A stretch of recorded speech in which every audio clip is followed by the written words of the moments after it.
going to bring it up earlier, so... just before you get into it, how many of you are using elements of AI in what you're doing? Who's using Suno? No. Anyone using Suno? Order.me? Yeah. Anyone using Order.me? Oh, blimey, don't, oh. Yeah. It's so doing us. It's so good. I mean, you know, my husband's he just got back off a tour, and he was introduced to one of these programs on the flight, and he'd just been away with his band, so that he just put in some keywords, and he put in my name and that he'd done a red-eye flight or something, and it came back in about a minute, and it had amazing vocals on it, and it had a girl vocal. I was like, how does that happen? And it blew my mind when he first played it, and I was like, how did that happen? It's got BVs, counter melodies. What the hell is going on? So it's scary, and I've been scared of AI for years because I knew this was all happening, and it would happen whereby I'd be asked to top line something, and I'd go, yeah, I've got to get some lyrics. Oh, don't worry about doing lyrics, just do a melody because we're going to use AI. I went, what? And so lyricists... Can you explain what that process will be? What? What you said they're not going to... They don't have a melody, they're just... No, so they wanted me to come up with a melody, and then they would put lyrics to match the melody, rather than me writing lyrics. So, you know, you come up with an idea, and then you put them... I do melody first, and then I put words to melody, and then I might change it a bit because of syllables or whatever. And what certain words scan better than others, do you know what I mean? There's certain words you just wouldn't sing because they sound rubbish. Can I just interrupt? Don't forget what you're saying. How many of you write lyrics? Well, that's something that I would say is always lacking in the music business. Yes. Good lyric writers. It's, you know, and it's paid the same as music writing. Well, it is, because obviously a piece of music that's sent to me to Topline is 100% owned by the person who gave it to me.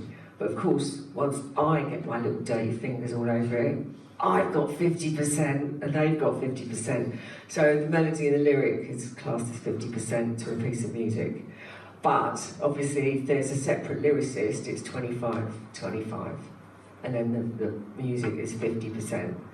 So, you know, if I'm top-lining with another top-liner, because I know various top-liners that write amazing lyrics, nice melodies, great melodies, but their lyrics are like outstanding. So if I'm writing something, because I'm much better at melody, so just to be clear, a top-liner, you always write the melody, and you always write the lyrics, or do you? Well, normally a top-liner would be someone that writes the melody and lyric, unless they're a team. Some top-line teams, you know, where they don't do the music, but together they come up with melody and lyric together. I write with a lot of singers make great top-liners.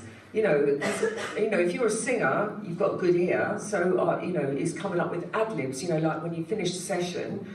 You do like a wild track whereby you can do all these ad-libs, and a lot of people go mad and they just go singing any old shit that goes over it. It's like you need to do an ad-lib that works with what's just happened, otherwise it's not usable.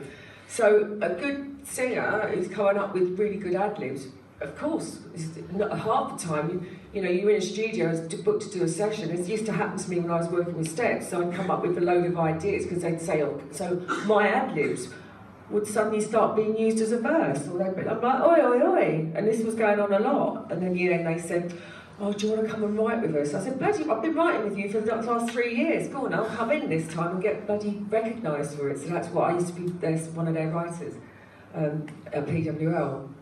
But yeah, it's interesting. There's lots of different ways of coming up with ideas for melody and lyrics. But sometimes you just come up with an idea for a melody without any music, and then the music gets put to that. But if you've got a piece of music, it's got some chords in it, they'll automatically just guide you. But when you're working in a room with someone who plays, it's not with us anymore, but Climby Fisher, he's great. So we would just do stuff together, and it would just, I'd go somewhere and he'd then follow, then he'd take it there, and so you just work it out together. It's nice. I know that's why I like working in a room. Yeah, so that's a much more, let's call it a traditional way of writing. Yeah. What examples of massive hits that we would all know are made with the kind of bolt the melody onto the Well, the Bernie track? Taupin and Elton John never even worked in the same room together. Elton John would have the music. Mm. I know, No, he the used other to way get around. he used to get the lyrics. So Bernie Taupin would write a load of lyrics, actually as in verse, bridge, chorus. They'd be scanning as if they would be. You can imagine her singing them. They're not just like a poem. And Elton John would then do the melody to the lyric, which is amazing. But then that's doable as well. You know, what comes first? It's like however you work. Some people, like my brother and his co-writer, used to do it that way. His co-writer Nick would just give him the lyrics. It was very like the Taupin Elton John style. He'd give him the lyrics, and then my brother would do all the melody, then he'd do all the music, and he would do all the track in his studio, and he used to play all the instruments, and then they ended up producing people. So yeah, there's as long as you get a result, it doesn't matter how you got there. Some people can do it online, never meet each other. I've worked with loads of people I've never met, and I've never seen. I don't work with them online. They just send me a track and they're invisible. Can we just ask Tristan, how do you compose your production? Well, I was just going to say, just on that point, just for a second, I think it's quite 100% is a fact that if you use GDP, or whatever it's bloody called, Yeah. gross domestic product, or Gemini or whatever, and you use that for your lyrics, they are not going to be anything compared to the Elton John catalogue. No. It's just not going to affect people emotionally. So if you're using it, use it as a starting point. I think this is what I was going to answer your question with, is that the AI things that are being developed, as long as the government make sure they protect us, which I'm sure they will eventually, they are tools for us to use. So like for lyrics, obviously it gives you a good starting place, but it's so unlikely, even with years of development of AI, I don't think it's going to emotionally capture people and resonate. And our job is to make people feel good when they listen to something. It's how sometimes it's not, oh, how good is that song? It's like, no, how does it make you feel? How good does that make you feel? If it feels great, then it's a great tune. It doesn't matter. It could be the worst melodic thing ever, but if it makes you feel great, then it's a good tune. And I think that the AI tools will only go so far. So if you really, really want to make a difference, which is what you have to do to be successful in this industry, then you need to make sure you are not getting lazy. Yeah, you don't want to be doing what everyone else is doing. That's right. It might help start an idea, Yeah. AI. Sorry, I was just going to jump in. When I asked you about the AI thing, how many of you have used any of the AI tools within Logic? So the session player and the bass player. I mean, the drummer's been there for a while. Any thoughts about using those? Great accompaniment for a musician. Beyond that, I didn't think much. Yeah. I find it really, really inspiring, actually. So you can start with an idea, and then you can take that idea and edit it and make it your own. Yeah. So, which makes me think that actually the whole these are AI is just another step in the tools that we've. You could argue that Melodyne is a form of AI. It is. Well, could you argue that? Yeah. I think you probably could. It disguises. Sorry, Rita, what do you think, Dan? Well, I was thinking a lot, might not say much though. I mean, I suspect earlier on. you're not a fan though, are you? No, not at all. I was thinking this. Tristan had made the point really that there's an emotional connection factor in making music that AI currently can't really touch. Earlier on when we were talking about library music and how that's essentially text-prompted music with a human being at the end of it, those briefs are now being shoved into AI and they're getting results. Yeah. I'd say the library music world is probably, if you ever decide to watch terrestrial TV, you'll hear a lot of music that really could have come from anywhere, and probably, a lust for money will mean that as soon as AI can just churn you out a load of period drama music, it will. Yeah, I'd say the government will look after you though. Oh, that's Well, good. there's then. copyright protection, so if you're the reason why you shouldn't fear that too much is, well, I completely agree with you. Especially like on YouTube and stuff like that, the music people are using on their background videos that is dire. But then that's not been, the beauty of YouTube, it's not solicited, so there's no producer checking to make sure that's any good or not before they publish it. But in TV, there are laws in place that, sorry, so let's look at it this way. So if AI, at the moment they're saying that AI does not have copyright. In this country they're saying it does, but I'll try and make this not boring, okay? So if you're a TV station and put library music, let's just say you guys all wrote a song today and you recorded it in there, and then that went to a library label, and then they're like, oh, we're going to put it in, Sky Sports are doing a preview for their Man City versus Arsenal game this weekend, and your song is going to be on the background music for that.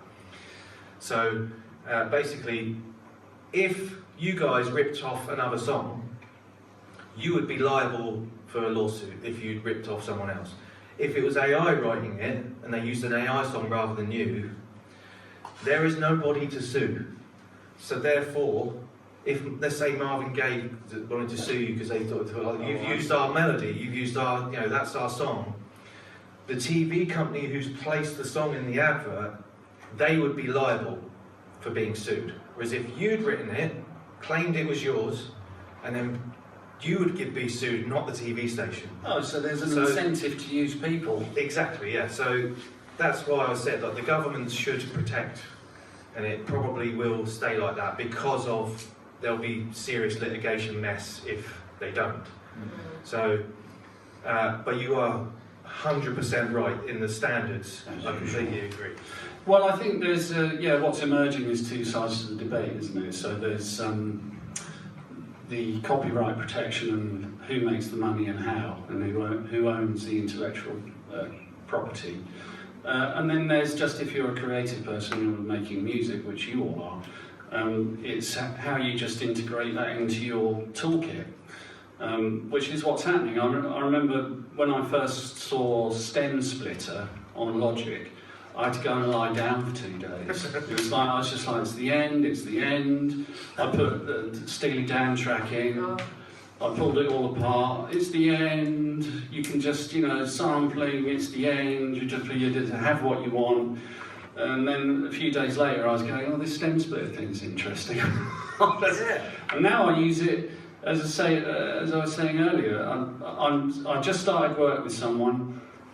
They sent me a video of them playing guitar and singing their song, and I split the guitar and voice up, popped it into, you just say to Logic, do that tempo please.